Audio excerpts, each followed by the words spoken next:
अब very good morning. कल शाम की जो वीडियो था उसको देखा है क्या? नहीं देखा? जरूर जाके अभी के अभी चेक कर लो। और आज अभी जिस बारे में हम बात करेंगे ना, लिख कर ले लो अपने प्रीलिम्स के लिए, अपने स्टेट पीसीएस की प्रीलिम्स हो या यूपीएससी प्रीलिम्स हो। ये एक बहुत ही बड़ा गुरु मंत्र होने वाला है ये सेशन, क्योंकि इसके थ्रू हम बहुत सारी चीजों को जानेंगे।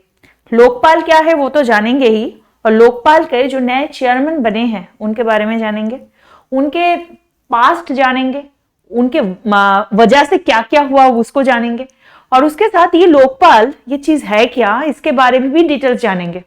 तो अगर आप ऑलरेडी पढ़ाई शुरू कर चुके हो, ये नहीं भी करे हो, तो आप सभी के लिए ये जानना बहुत जरूरी है कि हम बीइंग एन इंडियन हमारे हाथ में क्या क्या पावर दे रखे हैं। ये सारी चीज आज के सेशन में हम बात कर रहे हैं। तो आशा करूंगी इस वीडियो को आखिर तक आप देखोगे, और उससे पहले वीडियो को लाइक कर दोगे और शेयर कर दोगे, और आपके कोई भी क्वेश्चन हो कमेंट सेक्शन में जरूर लिखना है।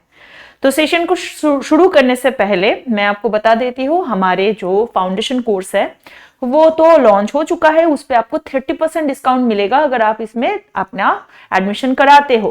तो for the details you have to call on this number. और सेकेंड बात यह है कि हमारे मलुका स्किन मैगजीन आ चुका है मार्केट के अंदर, आपको घर बैठे ये मिल सकता है। इसके वजह अगर आपको चाहिए तो आपको इस नंबर पे कॉल करना है और मंगवा लेना है। आप घर इंडिया के किसी भी कोने में हो, ये Maluka skin current affairs magazine आपके घर तक पहुंच जाएगा। हिंदी इंग्लिश दोनों लैंग्वेज में ही अवेलेबल है। बाकी की डिटेल्स आप इस नंबर पे कॉल करके जान लो। चलो जी शुरू करते हैं।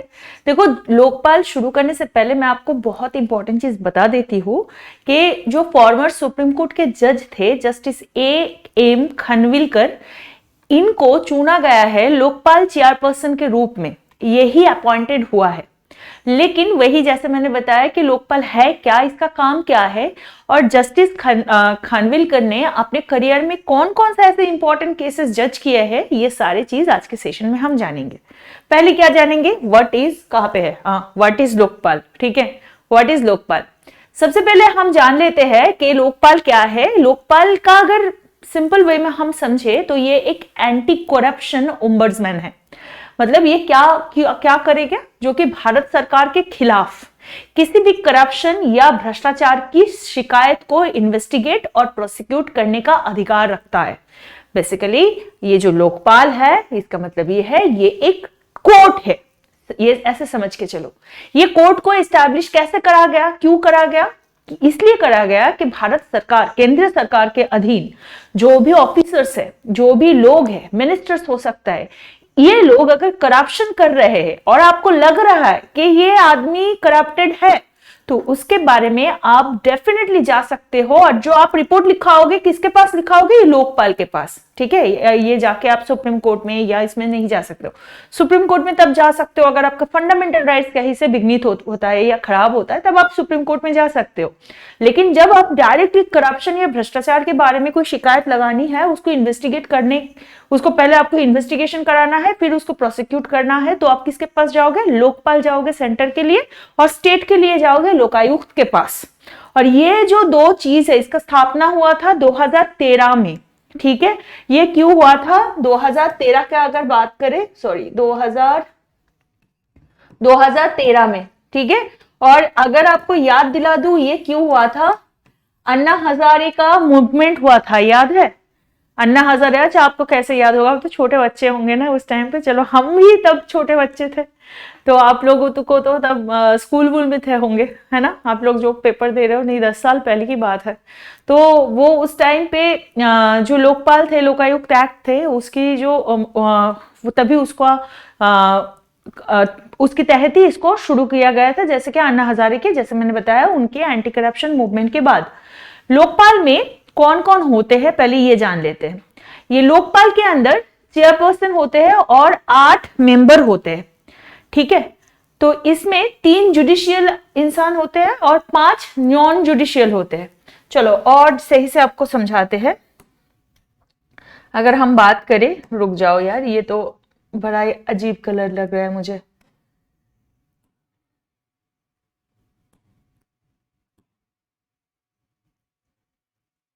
अच्छा चलो, इसमें ओके।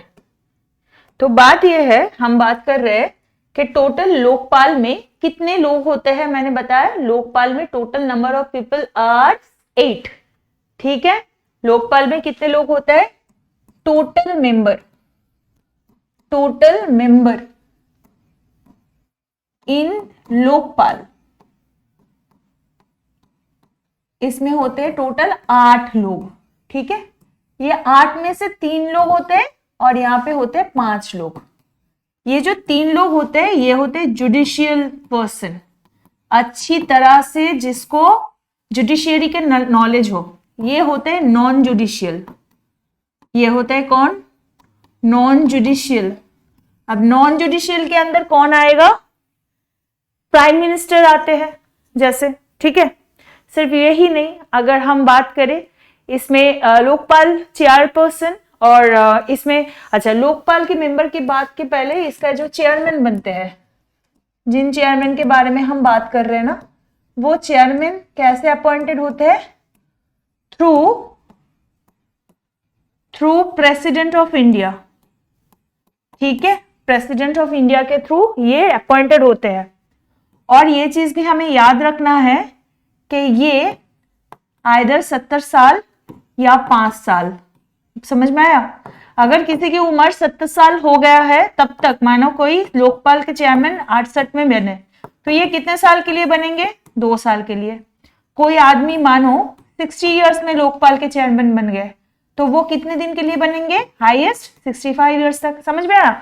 जो आगे आएगा उसी टाइम तक ये लोग अपना काम कर सकते हैं।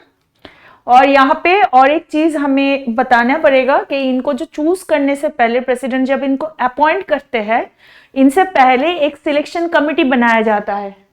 क्या बनाया जाता है? एक सिलेक्शन कमेटी।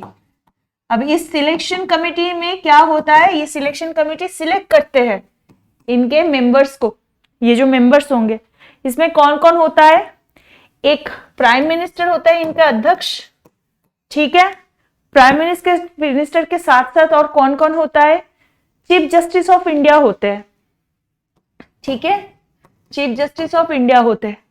और इनके पास कौन होता है? लोकसभा का स्पीकर होता है, लोकसभा का स्पीकर। फिर ऑपोजिशन पार्टी के जो लीडर वो भी रहते हैं। ऑपोजिशन पार्टी जो second largest party in the Lok Sabha, उनके लीडर। ठीक है, उनके लीडर भी होते हैं। और इसके साथ और इंपॉर्टेंट चीज याद रखना होगा कि यहाँ पे एक लीडर जैसे एक एमिनेंट जूरिस्ट भी हो सकता है। ठीक है, कौन? Eminent jurist. समझ में आ गया ना सारी चीज? क्या क्या होंगे? ये लोग मिलके ये जुडिशियल नॉन जुडिशियल लोगों को सिलेक्ट करते हैं। ये सिलेक्ट कमिटी है, ऐसे काम होता है। अब हम बात करेंगे किसके बारे में? जैसे मैंने आपको बताया 5 साल और 70 साल, ये भी याद हो जाएगा। चलो अब हम बात करेंगे किसके बारे में? ये जस्टिस खनविलकर के बारे में। ठीक है, ये है कौन? इन्होंने अपने करियर में कौन सा इंपॉर्टेंट केसेस को जज किया है? तो एकदम लेटेस्ट अगर बात करें तो 2022 में सुप्रीम कोर्ट से इन्होंने रिटायर किया है और उनका जो टर्म वो 6 साल का था। उससे पहले उन्होंने लोकपाल, मतलब इनके पहले लोकपाल के चेयरपर्सन जस्टिस पिनाकी चंद्र घोष थे, जो कि मई 2022 में रिटायर हुए थे। अब जस्टिस खानविलकर ने अपने करियर में बहुत कई इंपॉर्टेंट काम किया है और बहुत सारे कंट्रोवर्शियल केसेस को जज किए हैं। जैसे 2018 में एक केस हुआ था जिसमें जस्टिस खानविलकर ने एक 5 जजों के कॉन्स्टिट्यूशन बेंच का हिस्सा बने थे। उसमें क्या था? होमोसेक्सुअलिटी को डिक्रिमिनलाइज करना, सेक्शन 377 को अनकॉन्स्टिट्यूशनल डिक्लेयर करना, ये जो बहुत बड़ी डिसीजन था ये लिया गया था इस जज के बेंच के अंदर, मतलब वो बेंच में शामिल थे। 2018 में दूसरा और एक केस आया था जिसमें आधार एक्ट, तो उन्होंने जस्टिस खानविलकर ने आधार एक्ट को कॉन्स्टिट्यूशनल वैलिड डिक्लेरेशन दिया था। ये एक मेजोरिटी ओपिनियन में जो कि जस्टिस सिकरी ने लिखा था और जो कि तभी का जो सीजेआई थे, जब चीफ जस्टिस ऑफ इंडिया थे मिश्रा एंड और जो जस्टिस खानविलकर थे उनके बिहाफ पर था। इस केस में पिटिशनर्स ने कहा था कि आधार एक्ट उनके राइट टू प्राइवेसी को वायलेट करता है, लेकिन कोर्ट ने इस बात से सहमति नहीं की। याद है ना, आधार एक्ट जब बने थे, जब लोगों की बायोमेट्रिक लिया जा रहा था, तब इसके बारे में क्वेश्चन आया था कि हमारी प्राइवेसी पे ये इफेक्ट हो रहा है। तो ये खनविलकर सर का ही उनका ही सोच है जिसके थ्रू ये वर्डिक्ट बना था कि नहीं, ये हमारे आर्टिकल 21 मतलब जो कि हमारे राइट टू प्राइवेसी है उसको किसी भी हद तक वायलेट नहीं करता। ये एक केस है। 2018 में जस्टिस खनविलकर ने एक सुप्रीम कोर्ट बेंच का हिस्सा बनकर वुमेन जो शबरीमाला टेम्पल में एंट्री देने की परमिशन दी थी, उसमें वुमेन को एंट्री डिनाई करना जेंडर डिस्क्रिमिनेशन है और इस प्रैक्टिस ने हिंदू वुमेन के राइट को वायलेट किया है, इसके बारे में भी उन्होंने बात की। अब देखो सबरीमाला में क्यों डिनाई किया जाता है, दैट्स अ डिफरेंट केस, लेकिन इसके बारे में जो मामला चला था उसमें ही has a take on it.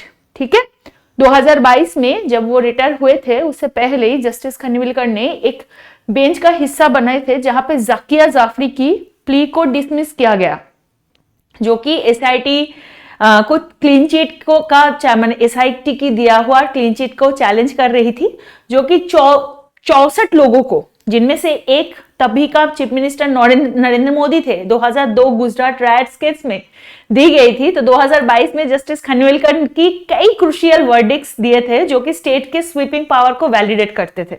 और स्पेशल लेजिस्लेशन में जैसे कि prevention of money laundering act, unlawful prevention activities prevention act और जो फॉरेन कंट्रीब्यूशन या रेगुलेशन अमेंडमेंट एक्ट है, इस सारे में भी इनका बहुत इंपॉर्टेंट दायित्व था। अब चलो, हमें तो ये पता चल गया कि जस्टिस खनविलकर ने क्या क्या किया, लेकिन यहाँ पे हमारी क्वेश्चन बहुत सारे बच्चों के ये भी रहा होगा, भाई मैम सब कुछ तो समझ में आ गया, लोकपाल करता क्या है, क्या क्या बताया आपको। सबसे पहले तो यह याद रखना, कोई भी किसी भी तरह की भ्रष्टाचार हो, करप्शन हो, ऐसे मामले का जांच कर सकता है और इसमें प्रधानमंत्री भी शामिल है, लेकिन कुछ शर्तें हैं। क्या शर्तें हैं बताते हैं। लोकपाल किसी भी संस्था होता है या कोई संगठन होता है, इसके खिलाफ भी जांच कर सकता है जो केंद्रीय सरकार से कोई अनुदान, सहायता या समझौता लेता हो। इसमें कुछ एनजीओ होते हैं, कुछ ट्रस्ट है, सोसाइटी भी शामिल है। सिंपल बात यह है कि कोई भी गवर्नमेंट एडेड कोई सेक्टर है तो उस पे भी लोकपाल लागू किया जा सकता है अगर वो नॉर्मल लोगों की आंखों में लगता है कि करप्शन या भ्रष्टाचार का केस है। लोकपाल किसी भी भ्रष्टाचार के मामले में किसी भी अधिकारी या मंत्री को गिरफ्तार कर सकता है, उनके खिलाफ मुकदमा भी चला सकता है, उनको सजा भी सुना सकता है। लोकपाल के लिए ये अलग से अदालत और वकील भी नियुक्त किए जाएंगे। मतलब जैसे हम सोचते हैं कि कोई केस कोर्ट में गया, बहुत दिन तक टाइम लग जाता है बिकॉज ऑफ दिस अमेंडमेंट, और उस पे जो बाकी हेल्प मिलता है उसके हिसाब से भी, जैसे कि कोर्ट में प्रोसीजर हो जाता है, वकील के प्रोसीजर होता है, फिर उनका प्रोसेस चलता है, उसमें बहुत सारे केस पेंडिंग होता है। But in case of Lokpal अगर किसी के ऊपर केस लग रहा है कि तभी की तभी वकील अदालत अलग से बनाया जाएगा और काम वहां पे तुरंत हो जाएगा। लोकपाल किसी भी भ्रष्टाचारी का मामला होता है और कि कोई भी मामले में किसी भी अधिकारी या मंत्री की संपत्ति जब्त कर सकता है अगर उसकी संपत्ति भ्रष्टाचार से प्राप्त हुई हो। मतलब मेरे पास करोड़ों रुपए की वेल्थ है, करोड़ों रुपए की मकान है, लेकिन मेरे ऊपर केस चलने के बाद पता चल गया कि मेरे वो जो पैसा है वो करप्शन से मैंने बनाया। In that case if I am a central government personal, in that case definitely मेरे ऊपर लोकपाल लागू हो सकता है। और लोकपाल को ये करने के लिए कोई सुप्रीम कोर्ट का अनुमति की जरूरत नहीं होती है। और अगर आपको बताया जाए तो लोकपाल को मतलब कोई भी मंत्री हो, कोई भी अधिकारी हो, उनकी पद से थ्रू लोकपाल उसको बर्खास्त किया जा सकता है। लोकपाल को इसके लिए किसी भी सरकारी विभाग या कोई संस्थान की अनुमति की जरूरत नहीं होती। समझ में आ गया? Lokpal is very powerful. लेकिन यहां पे ही प्रॉब्लम आता है लेकिन का, जहां पे बट काम करता है। पहले तो हम बात करते हैं प्राइम मिनिस्टर के बारे में। देखो ये बताया गया है कि लोकपाल जो एक्ट है वो तो ये चीज करेगा, लेकिन इसमें कुछ इफ एंड बट है। अब अगर हम बात करें फर्स्ट प्राइम मिनिस्टर के बारे में, ये जो लोकपाल के 2013 का जो ये एक्ट है, इसके तहत ये बताया गया भाई प्राइम मिनिस्टर के खिलाफ तुम डेफिनेटली क्वेश्चन कर सकते हो, तुम पूछ सकते हो कि आपने ये जो किया क्यों किया, लेकिन अगर वो चीज अगर कोई चीज इंटरनेशनल रिलेशन के साथ रिलेटेड हो, एक्सटर्नल और इंटरनल सिक्योरिटी से रिलेटेड हो, पब्लिक ऑर्डर से रिलेटेड हो, एटॉमिक एनर्जी और स्पेस से रिलेटेड हो, इसमें आप लोकपाल लागू नहीं कर सकते। तो जन Lokpal bill advocated absolute inclusion of prime minister. Prime minister के बारे में, प्राइम मिनिस्टर को जरूर लोकपाल की जो दायरा है उसके अंदर लिया गया है। लेकिन ये सब अगर केसेस के ऊपर आपको लोकपाल, मतलब आपको लगता है कि प्रधानमंत्री ने करप्शन किया है, तो अगर केसेस इससे रिलेटेड हो तो आप कभी भी उनके बारे में, ये मामला में आगे नहीं बढ़ सकते। ठीक है।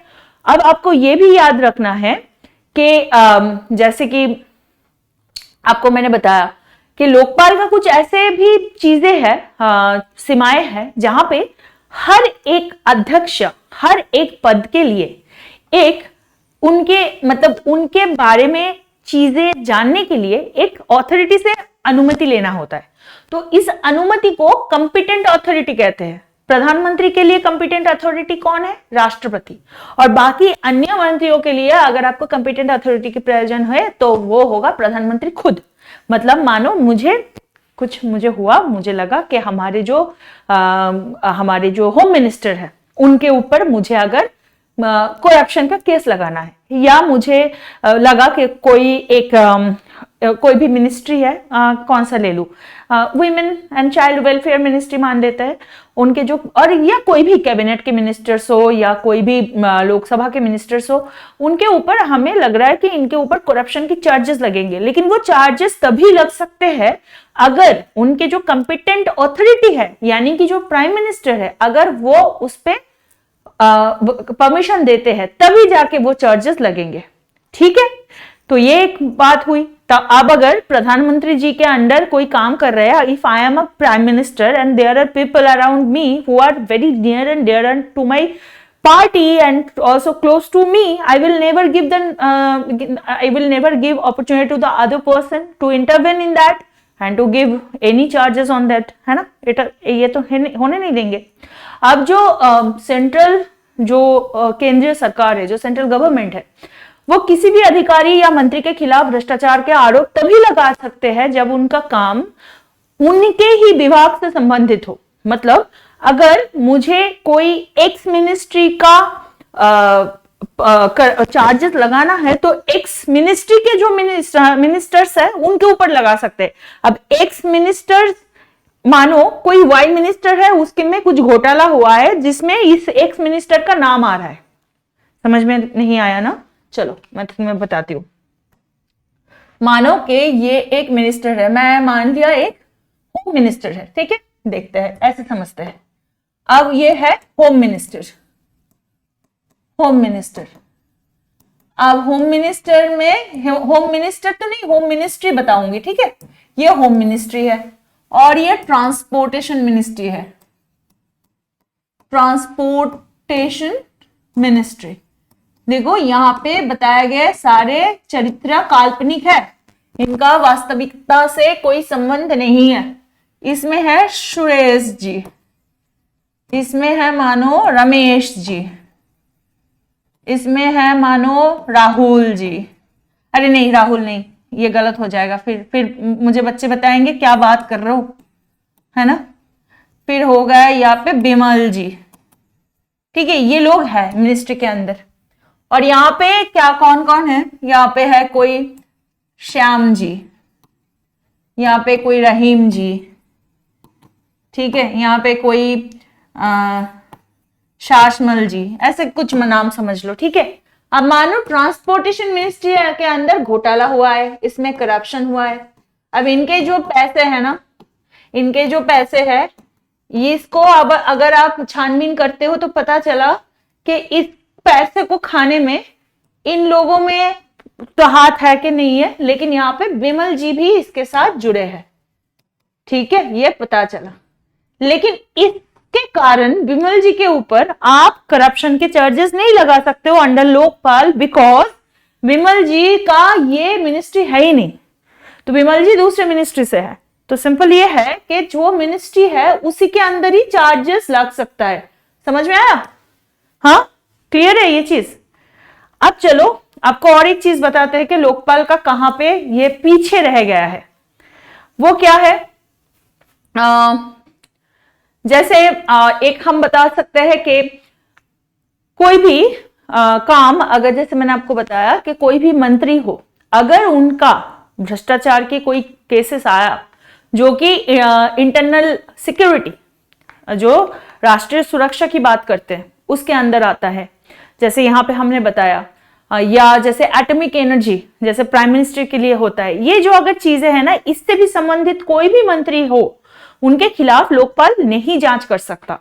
केंद्रीय सरकार की कोई भी अधिकारी या मंत्री के खिलाफ भ्रष्टाचार की आरोप तभी लगाया जा सकता है जब उसका काम राष्ट्रपति, उपराष्ट्रपति, मुख्य न्यायाधीश मतलब सीजेआई और चीफ जस्टिस ऑफ इंडिया और जो हायर जो सुप्रीम कोर्ट जजेस है, या राज्यपाल है, मुख्यमंत्री है, विधानसभा के सदस्य है, या विधान परिषद के सदस्य, या कोई भी किसी अन्य स्वाभाविक जो संवैधानिक पद पे संबंधित है, वो उनको छोड़कर अगर वो ये सारे नहीं है तो लोकपाल, सिंपल वे में मैं समझा देती हूँ, इतना कॉम्प्लिकेटेड नहीं करके, भाई इतना मैम इतना मत बोलो, जितना समझ में आए उतना ही बोलना चाहिए, राइट।